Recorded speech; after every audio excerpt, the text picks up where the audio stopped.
Les artistes camerounais sont misérables. Les artistes camerounais sont misérables. Spécifiquement, ceux qui exercent dans le domaine musical. Et quand je parle de misérables, en réalité, c'est un euphémisme. Moi, je voudrais que tous ceux qui regardent cette vidéo puissent faire 1 minute de silence pour la misère des artistes musiciens camerounais. Les artistes musiciens camerounais sont misérables.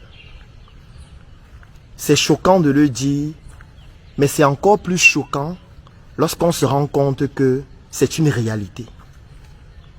Il y a de cela quelques jours, Anissé de Beamster faisait une publication pour dire « C'est terrible lorsque vous êtes populaire et pauvre ». Ça faisait peut-être rigoler, les gens rigolaient, je suis venu aussi commenter, mais beaucoup de personnes ne comprennent pas la profondeur de ce que Anissé disait. Lorsque vous êtes populaire et pauvre, c'est très grave. Lorsque vous êtes sur les réseaux sociaux, vous faites des publications, quelques minutes après, il y a des centaines de milliers de personnes qui réagissent. Lorsque vous toussez, il y a 10 000 likes. Lorsque vous produisez une vidéo, il y a 50 millions de vues. Lorsque vous postez une petite photo, les gens vous adorent. Vous faites un direct, il y a 5000 personnes connectées. Mais au quotidien, vous êtes misérable sur le plan financier. C'est très grave. C'est un drame psychologique. Mais étant donné qu'on est populaire, on ne peut pas venir dire en ligne qu'on est misérable. On est obligé de jouer le jeu et mourir en silence. Les artistes musiciens camerounais meurent en silence. Si on me racontait ça avant, je devais croire que c'est un gag. Que les gens racontent juste des histoires. Comment c'est possible? Comment quelqu'un qui a autant d'audience, qui passe dans toutes les chaînes, qui passe dans les émissions de télé, qui passe sur Trace, qui passe dans toutes les grandes chaînes mondiales, qui fait des tournées, qui fait des concerts, qui est invité par des entreprises, qui, j'ai envie de dire, fait la promotion des entreprises, qui est sur les affiches publicitaires. Comment est-ce que vous pouvez me dire qu'il est misérable? Aïe, aïe, aïe, c'est très grave lorsqu'on est populaire et pauvre. Très, très grave. Et ça touche brutalement les artistes musiciens camerounais. Je le dis aujourd'hui parce que le 30 octobre dernier, j'ai sorti mon EP.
7 titres. Et pour sortir cette EP, je suis plongé en immersion dans l'univers des artistes musiciens camerounais. J'ai fait le tour de plusieurs studios. J'ai rencontré plusieurs artistes. Parce que je voulais comprendre comment ça fonctionne avant de produire mon album. Ou plutôt plus spécifiquement mon EP. Et ce que j'ai observé est trop grave. Ça veut dire qu'il faut faire 1 minute de silence pour les artistes musiciens camerounais. C'est trop grave ce que j'ai observé. Ce que j'ai observé, c'est une misère qui est à un point tellement élevé qu'il faudrait qu'on se lève et qu'on trouve une solution rapide et urgente. Sinon, je ne sais pas ce qui va se passer. Sinon, les conséquences seront dramatiques pour tout le monde. Parce que ce qu'il faut savoir, c'est qu'un artiste a 3 principaux moyens pour gagner de l'argent avec sa musique. Soit ce sont les droits d'auteur qui ne fonctionnent pas dans notre environnement, donc c'est mort. Il n'y a aucun artiste qui va vous dire que l'année dernière, mes droits d'auteur m'ont produit 2 millions ou 5 millions. Personne ne va vous dire ça. Et si quelqu'un a reçu 5-10 millions concernant ses droits d'auteur, qui viennent en commentaire dire oui, moi je suis l'artiste tel et mes droits d'auteur l'année dernière m'ont produit 10 millions. Là on va voir si c'est vrai. Mais des recherches que j'ai menées, personne. Ça veut dire que c'est mort au niveau des droits d'auteur. Sauf si ils ont leurs œuvres enregistrées dans des, j'ai envie de dire, dans des associations de gestion de droits d'auteur à l'étranger. Comme par exemple, il y a certains que j'ai rencontrés qui sont affiliés à la SACEM en France et qui bénéficient donc de leurs droits d'auteur en France et dans d'autres pays. Oui, pour eux, il y a certains qui réussissent à avoir un peu d'argent, encore que ce n'est pas considérable. Surtout que la plupart d'entre eux n'ont pas une musique qui est vendable au point où ils puissent gagner énormément d'argent. Ça veut dire qu'au niveau des droits d'auteur, c'est mort. Deuxième chose, c'est au niveau de la vente des disques. Que ce soit en physique, que ce soit en streaming, en ligne. Là aussi, c'est mort. Parce que la piraterie a pris le dessus et vraiment, les pirates, en réalité, c'est eux qui mangent cet argent. Quand vous allez voir un CD MP3 avec 200 chansons de 50 artistes différents qu'on vend à 500 ou à 300 francs, vous comprenez que les artistes en question ne gagnent pratiquement rien par rapport à cela. Donc, les disques physiques et streaming, c'est mort. Même ceux qui réussissent à vendre sur les plateformes digitales ne vendent pas en millions d'exemplaires pour pouvoir avoir des revenus conséquents afin de pouvoir vivre décemment. Donc au niveau de cela, c'est mort aussi. Alors, la troisième chose, c'est quoi? La troisième chose, ce sont les spectacles. Ça veut dire nous sommes en fin d'année. Il y a beaucoup d'entreprises qui vont organiser des spectacles, des concerts et qui vont inviter les artistes. On ne peut pas inviter tous les artistes. Là, vous êtes déjà d'accord avec moi. Il n'y a pas autant d'événements pour inviter tous les artistes. On va inviter ceux qui ont fait le buzz tout au long de l'année. On va inviter ceux qui sont populaires. On va inviter ceux qui ont pu faire la chanson de l'année, etc. Et on va leur donner des cachets qui sont misérables pour la plupart. Misérables. Vous allez me dire, ils ne méritent pas un certain type de cachet, etc. Mais moi, quand je dis misérable, c'est par rapport au montant et par rapport à ce qu'il faut pour qu'un artiste puisse réellement vivre de son art. Ça veut dire que même au niveau des spectacles, même au niveau des publicités, même au niveau des entreprises qui subventionnent un certain nombre de travaux sur le plan musical, c'est mort. Ça veut dire que l'artiste se retrouve donc dans un cas de figure où il n'a rien, il n'a pas d'argent et il est misérable. Et c'est un euphémisme. Lorsque j'ai fait ma prospection pour produire mon album, ou plutôt mon EP Je renais de mes centres, en réalité j'ai dépensé beaucoup d'argent. Je ne pourrais pas donner le montant exact, mais j'ai dépensé beaucoup de millions pour produire cet EP. Que ce soit la production, que ce soit les shootings photos, que ce soit les vidéos, parce que j'ai décidé de faire les vidéos de toutes les chansons de l'album. Il y a 3 vidéos déjà qui sont produites et qui ont été publiées en ligne. Et il y a toutes les autres vidéos qui vont sortir au fur et à mesure. J'ai décidé que chaque morceau de l'album aura sa vidéo. Et dans la vidéo, bien évidemment, je transmets des messages subliminaux. Je transmets une certaine idéologie que je prône depuis une dizaine d'années déjà avec mes projets entrepreneuriaux et aussi avec ma casquette de médecin. J'essaye de sensibiliser à mon niveau. Comme je le disais, quand je fais la musique, ce n'est pas pour être plus fort que Salatiel ou pour être plus fort que Magasco ou peut être plus fort que Loco, ou alors tous ces artistes extraordinaires. Non, je fais ma musique pour devenir la meilleure version de moi-même. Je ne suis pas en compétition avec quelqu'un. La seule personne avec qui je suis en compétition, c'est la personne que je regarde dans mon miroir chaque matin.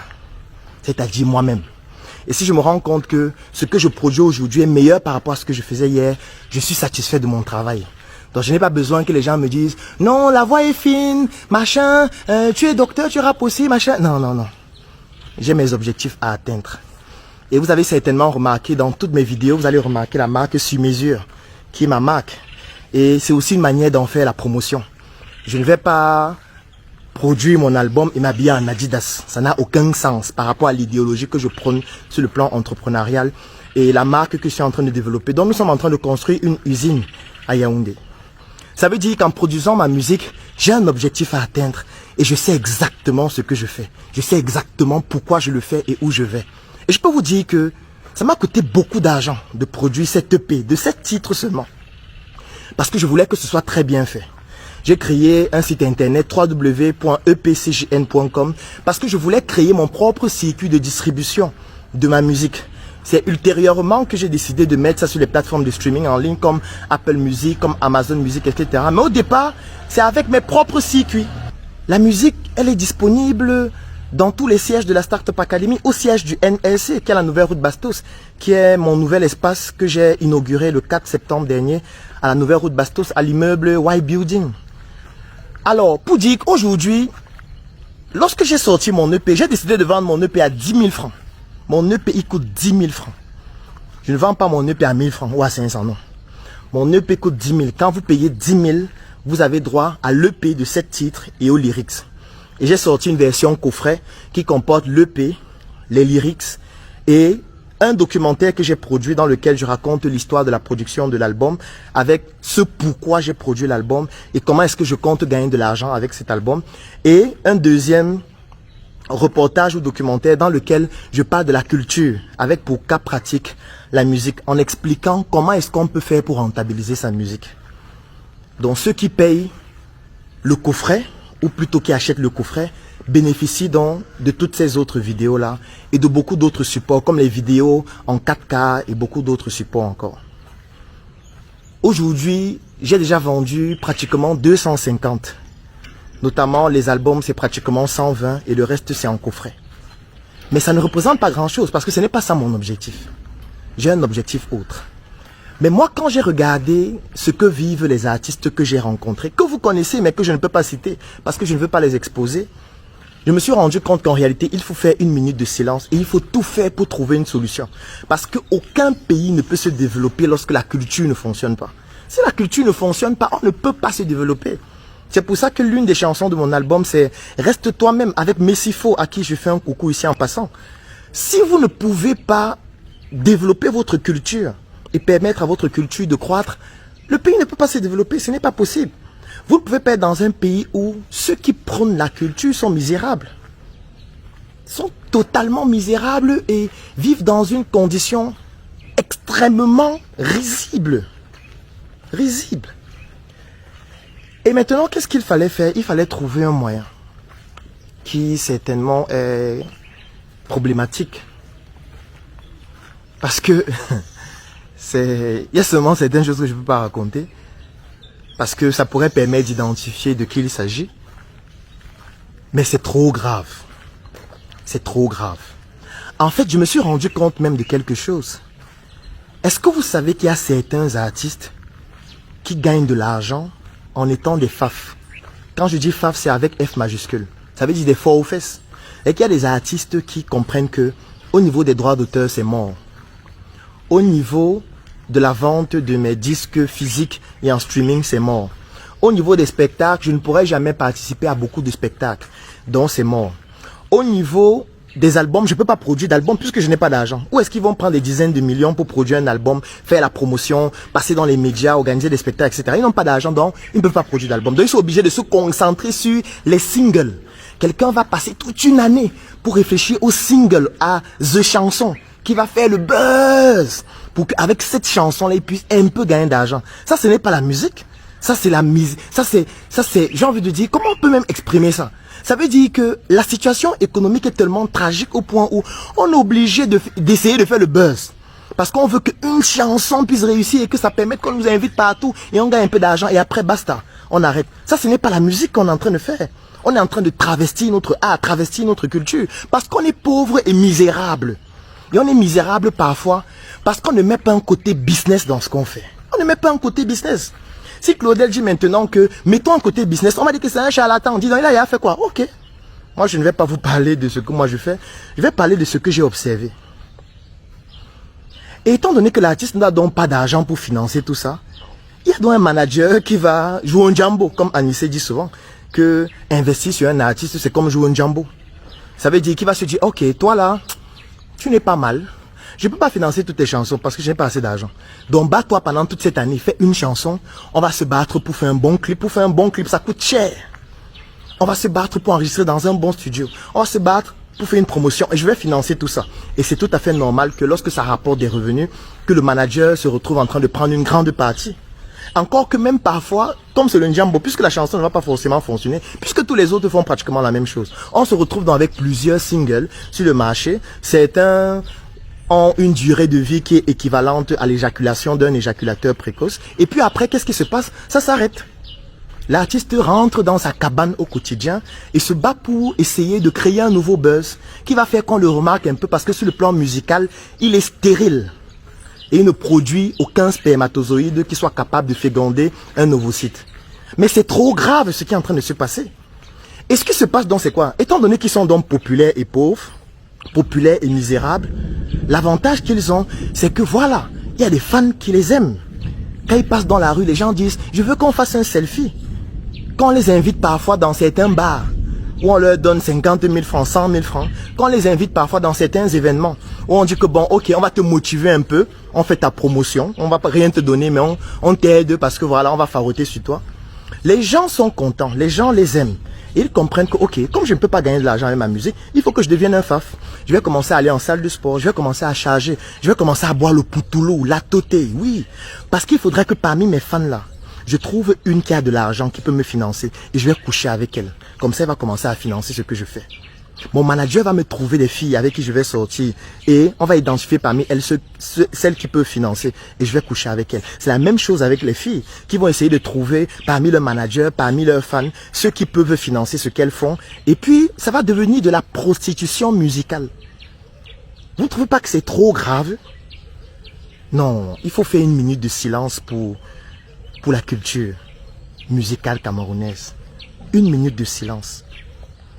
Et moi, je le dis toujours, si vous n'avez pas une activité que vous menez, qui vous produit de l'argent chaque jour, en plus de la musique que vous faites, en fait, ce que je suis en train d'expliquer là, ça va vous arriver. Si vous n'avez pas une activité génératrice de revenus, qui vous produit de l'argent chaque jour, je n'ai pas dit 4 fois par semaine, je n'ai pas dit 5 fois par semaine, je n'ai pas dit 6 fois par semaine, j'ai dit chaque jour. Si vous n'avez pas une activité pareille, en plus de la musique que vous faites, vous allez prendre la moto avec votre producteur. Et le moto-taximan dépose d'abord votre producteur, après il vous dépose même à 1h du matin. Comme j'ai vu plusieurs artistes le faire. Oui, vous les voyez à la télévision, vous les suivez à la radio, vous les voyez dans les spectacles, ils passent dans la rue, dans les clips, ils sont dans des grosses voitures, mais au quotidien, ils vivent chez leurs parents. Ils n'ont rien. Ils n'arrivent même pas à vivre décemment. Ils sont obligés de devenir des faf pour vivre. Elles sont obligées de devenir aussi des faf pour s'en sortir. Nous devons faire une minute de silence pour la culture musicale camerounaise et tout faire pour que nos artistes ne nous produisent pas du n'importe quoi. Parce qu'en réalité, ils sont tellement misérables que tout ce qu'ils peuvent faire, c'est d'essayer de créer le buzz. Qu'est-ce qu'ils vont faire d'autre? Quoi? Qu'est-ce qu'ils feront d'autre? Et nous devons les aider. Les aider en quoi faisant? Parfois, en partageant aussi notre expérience. Parce que les gens ne parlent pas. Les gens ne parlent pas. Les gens restent calmes, ils ne disent rien. Et puis comme on ne parle pas, chacun essaye de se lancer et il découvre ça à ses dépens. Je ne vais pas parler de ceux qui fatalement, ou celles qui fatalement, n'ayant rien, ont été obligés de sortir avec soit le producteur, soit l'arrangeur de son, soit le photographe, soit tous les autres. Parce qu'à un moment donné, on ne sait pas quoi faire. on est obligé de plonger sur la poitrine de la personne qui peut nous soutenir financièrement. Parce qu'on est misérable, alors que parfois, on est très talentueux. Si Claudel vient dire comment transformer ses compétences en argent, en partageant son expérience. Moi, je suis médecin de formation. Mais je ne me suis pas arrêté à la médecine. J'ai décidé de me lancer en entrepreneuriat. J'ai créé des entreprises dans le domaine médical. J'ai créé des entreprises dans le domaine du coaching. J'ai créé des entreprises dans le domaine industriel. J'ai créé des entreprises dans le domaine du textile. J'ai créé beaucoup d'entreprises parce que j'ai compris qu'en réalité, non. On ne va pas rester là seulement dire que je suis médecin et puis ça va. Non, ça ne suffit pas. Il faut créer d'autres activités génératrices de revenus. Parce que c'est le seul moyen de pouvoir devenir autonome sur le plan financier et de pouvoir financer donc son talent. Et vous pouvez donc transformer vos compétences en talent. Mais quand je vais le dire, on va dire, il vend les formations, il vend les rêves. D'accord, allez coucher avec vos stars. Allez coucher avec vos fans parce que vous voulez que vos fans vous financent. Allez devenir des matelas sexuels pour pouvoir promouvoir votre stupidité musicale. Ça peut paraître choquant ce que je dis, mais c'est choquant ce que j'ai vu. C'est choquant ce que j'ai découvert. Et il faut que ça s'arrête. Il faut que ça s'arrête. On ne peut pas avoir des personnes aussi talentueuses qui tombent dans des travers aussi graves. En tout cas, bonne journée. NRC, le monde à notre porte.